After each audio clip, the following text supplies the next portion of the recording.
ममता, अगर हमारे गांव में इतने बड़े जमींदार न होते तो मुझे भी नौकरी करने के लिए शहर जाना पड़ता। बात तो आपने सही की, लेकिन आपकी कामयाबी में हमारी बेटी का भी बहुत बड़ा हाथ है। जब से मधु पैदा हुई है तब से सब कुछ अच्छा हो रहा है। बिल्कुल सही कहा तुमने ममता, हमारी मधु किसी परी से कम नहीं है। तभी वहाँ पर उनकी बेटी मधु आ गई। पापा पापा घोड़ा बनो ना, मुझे घोड़े की सवारी करनी है। अरे क्यों नहीं बेटा, मैं तेरे लिए घोड़ा तो क्या गधा भी बन जाऊंगा। ऐसे ही दिन बीतते गए और कुछ ही महीनों बाद ममता एक बार फिर से गर्भवती हो गई। ममता, लगता है ऊपर वाला हमसे बहुत खुश है, हमारी जिंदगी में एक और परी आने वाली है।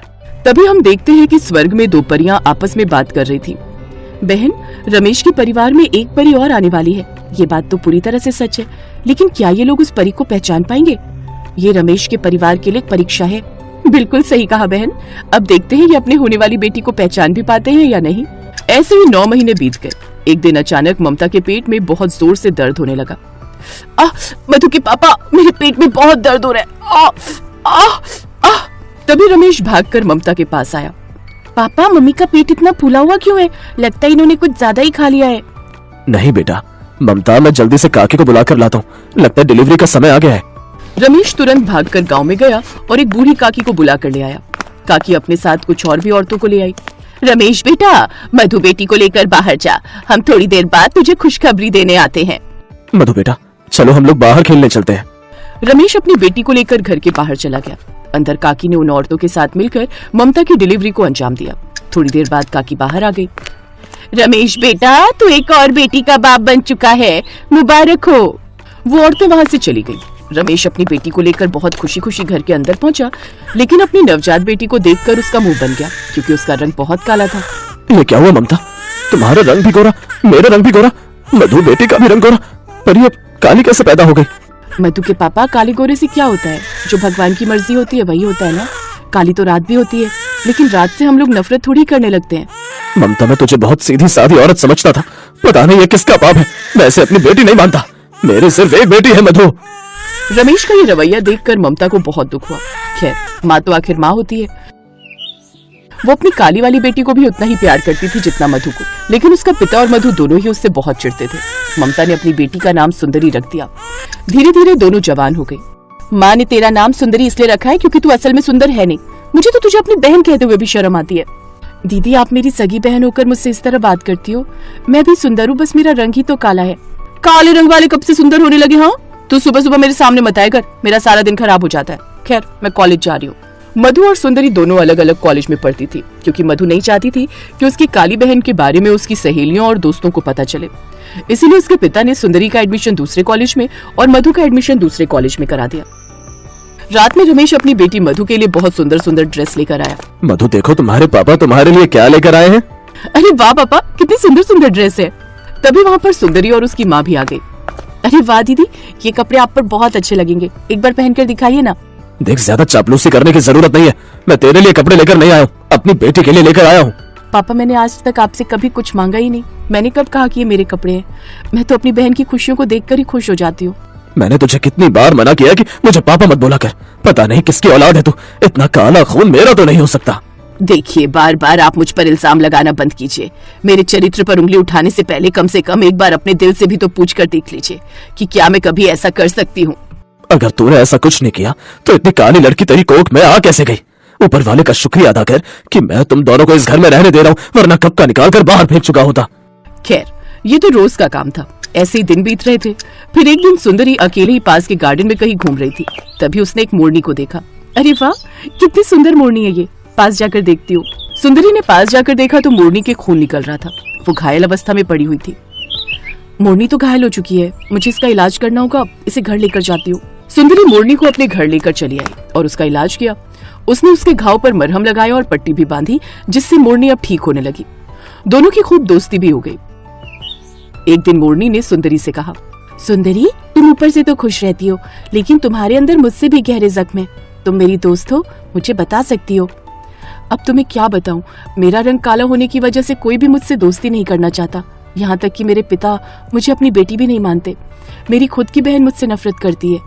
सुंदरी, तुमने मेरे घाव को ठीक करके मेरी जिंदगी बचाई थी, तो मेरा भी फर्ज बनता है कि मैं तुम्हारे घाव को भर दूं। तुम मेरे घाव को नहीं भर सकती, क्योंकि मेरे घाव बहुत गहरे हैं। तभी वो मोरनी देखते ही देखते एक परी बन गई। सुंदरी ये देखकर हैरान हो गई। मैं एक परी हूँ, मैं तुम्हें एक जादुई मेकअप किट देती हूँ जिसे लगाकर तुम इस दुनिया की सबसे खूबसूरत लड़की बन जाओगी, बिल्कुल परी जैसी। लेकिन एक बात याद रखना, अमावस्या की काली रात घर के बाहर मत निकलना, वरना फिर से तुम्हारा रंग काला हो जाएगा। इतना कहकर वो परी गायब हो गई, लेकिन चुपके से उसकी बहन मधु ये सब सुन रही थी। वो तुरंत सुंदरी के कमरे में पहुंच गई। सुंदरी, तू मेरी बहन है ना, थोड़ा सा मेकअप मुझे भी दे दे प्लीज। सुंदरी का दिल बहुत बड़ा था, उसने थोड़ा सा मेकअप का सामान मधु को भी दे दिया। अगले दिन सुंदरी बिल्कुल परी जैसी बन गई। वो चांद की तरह चमकने लगी, जिसे देखकर उसकी माँ ममता और पिता रमेश हैरान रह गए।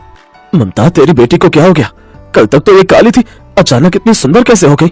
परमात्मा को लगा होगा कि उसके बनाए हुए काले रंग से हर कोई नफरत करता है, इसीलिए शायद उसने मेरी बेटी का रंग भी गोरा कर दिया। और उस जादुई मेकअप से मधु और भी सुंदर हो गई। अब उन दोनों के माँ बाप उन दोनों को खूब प्यार करते।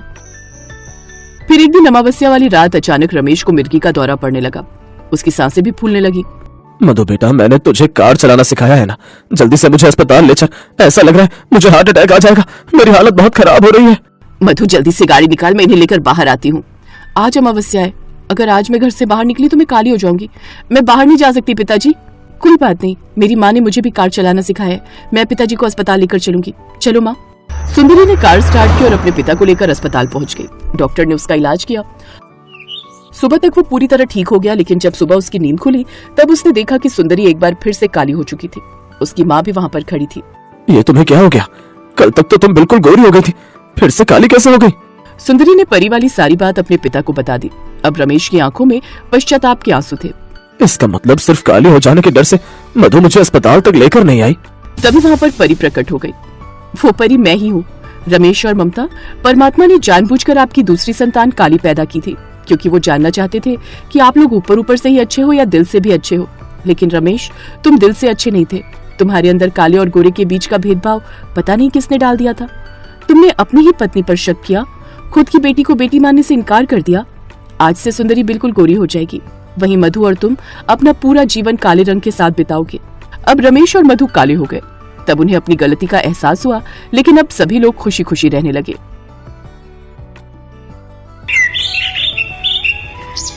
आरती को बचपन से कुछ भी नहीं मिला। उसे ना ही किसी का प्यार मिला और ना ही कोई खिलौने, क्योंकि वो काली थी। दूसरी तरफ आरती की सौतेली बहन पायल को सब कुछ मिला। वो गोरी थी और उसके माता पिता उससे बहुत प्यार करते थे। इसलिए आज जब दोनों बहनों की शादी है, तब पायल को 1 लाख का लहंगा मिला और आरती को कुछ मिला ही नहीं। आरती बस बैठकर ये सोचने लगी कि मेरे पास तो कुछ भी नहीं है, शादी का लहंगा नहीं है, क्या पहनकर मंडप में जाऊंगी मैं। आरती के पास लहंगा तो दूर, एक अच्छी साड़ी तक नहीं थी। बचपन से उसके साथ यही होता आया है। आरती की माँ आरती को जन्म देते हुए ही मर गई थी। आरती काली पैदा हुई थी, ये देखकर उसके पिता ने कहा था, अरे ये तो कोयले से भी काली है, ये कैसी बेटी पैदा करी है इसने। हरिहर को आरती पसंद नहीं आई। उसे काली बेटी नहीं चाहिए थी, इसीलिए 1 हफ्ते के अंदर उसने फिर से शादी कर ली। आरती की सौतेली माँ का नाम रत्ना था और रत्ना ने 1 साल के अंदर एक गोरी बेटी को जन्म दिया। हरिहर की खुशी का ठिकाना नहीं रहा। अरे ये हुई ना बात, बेटी हो तो गोरी हो, काली तो कुतिया भी होती है। हाँ? हरिहर ने उसका नाम पायल रखा और पायल को माँ बाप दोनों का प्यार मिलने लगा। आरती को मिला तो सिर्फ और सिर्फ घृणा। उसकी सौतेली माँ उससे कहती थी, तेरा मुंह देखकर मेरी भूख मर जाती है, खाने के समय मेरे सामने मत आया कर। रत्ना, हरिहर और पायल एक साथ एक परिवार की तरह इकट्ठे बैठकर खाते थे, लेकिन आरती को वहाँ जगह नहीं मिलती थी। उसे रसोई में बैठकर खाना पड़ता था, वो भी सूखे चावल। खाना खाते हुए आरती हर रोज रोते हुए अपनी माँ को याद करती थी।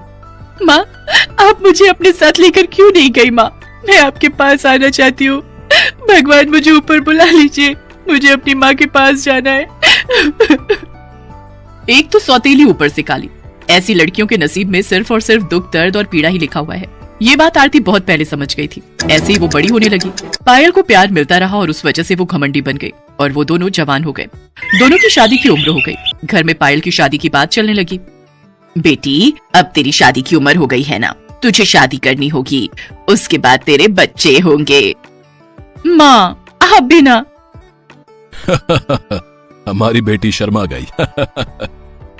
वहाँ आरती आई और बोली, हाँ बहन, तू बहुत खूबसूरत लगेगी। आरती को देखकर पायल गुस्सा हो गई। आ गई तू? हमारी एक पल की खुशी तुझसे देखी नहीं जाती है क्या? अपनी गंदी शक्ल लेकर चली आई यहाँ। लेकिन बहन, मैंने ऐसा क्या बोल दिया? पहली बात तो मुझे बहन कहना बंद कर। मैं तेरी बहन नहीं हूँ, तू इस घर की नौकरानी है। मैं कोई नौकरानी की बहन नहीं हूँ। जा भाग यहाँ से, जाकर खाना बना। अरे खाने से याद आया, कल पायल को देखने के लिए लड़के वाले आ रहे हैं। आरती, उनके लिए बहुत सारा खाना बनाना, समझ गई? जी पिताजी। आरती वहां से चली गई। अगले दिन पायल को देखने के लिए लड़के वाले आए। लड़के का नाम आलोक था। आलोक अपनी माँ के साथ आया था।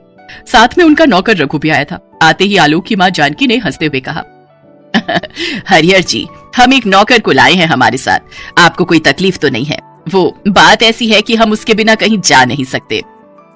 नहीं नहीं, कोई बात नहीं जी। आइए आइए, अंदर आइए। रघु के साथ जानकी और आलोक अंदर आए। रघु भी बचपन से उन लोगों के साथ ही है। जानकी और आलोक सोफे पर बैठ गए और रत्ना पायल को लेकर हाजिर हो गई। वाह, पायल तो दिखने में बहुत अच्छी है। अरे वाह बेटा, एक नजर में पसंद भी कर लिया। वो लोग बैठकर गप्पे शप्पे लड़ाने लगे और तभी आरती खाना लेकर आ गई। ये लीजिए, आप लोगों के लिए खाना लाई हूँ, खा लीजिए नहीं तो ठंडा हो जाएगा। हरिहर जी, ये कौन है? ये हमारे घर की नौकरानी है। अच्छा, पायल बेटी, तुम्हें खाना बनाना आता है ना? पायल को खाना बनाना नहीं आता था, इसीलिए वो चुप रही। जानकी और आलोक ने आरती का बनाया हुआ खाना खाया और उन लोगों को बहुत अच्छा लगा।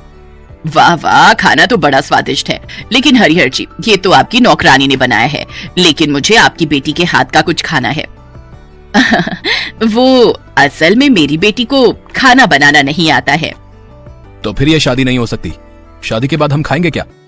तभी हरिहर के दिमाग में एक आइडिया आया। क्यों ना रघु के साथ आरती की शादी कर दी जाए। आरती भी आपके ही घर में चली जाएगी और हर रोज खाना बनाकर खिलाएगी। सभी शादी के लिए मान गए। आरती और रघु से किसी ने एक बार भी नहीं पूछा। हरिहर ने एक तीर से दो निशाने मार दिए। दहेज के बिना आरती की शादी नहीं होने वाली थी, लेकिन अब आरती को विदा करने के लिए हरिहर को एक्स्ट्रा पैसे खर्च करने की जरूरत नहीं पड़ेगी। शादी का दिन नजदीक आने लगा और पायल ने 1 लाख का लहंगा खरीद लिया। आरती ने कहा, पिताजी, मेरे लिए लहंगा नहीं खरीदा आप लोगों ने? तू लहंगा पहनकर क्या करेगी? नौकरानी को लहंगा पहनना है, हाँ?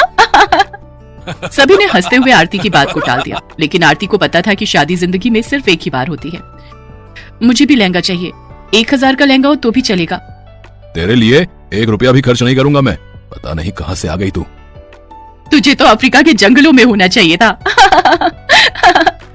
और ऐसे ही शादी का दिन आ गया। पायल लहंगा पहनकर तैयार होने लगी, लेकिन आरती के पास पहनने के लिए कुछ भी नहीं था। वो अपनी माँ की फोटो के सामने खड़ी होकर रोने लगी। माँ, क्या ऐसी शादी होगी मेरी? न लहंगा न अच्छे कपड़े, यहाँ क्यों रख के गई मुझे? माँ, उत्तर दो माँ, उत्तर दो। तभी अचानक से आरती को उसकी माँ की आवाज सुनाई दी, जैसे कि आकाशवाणी हो रही हो।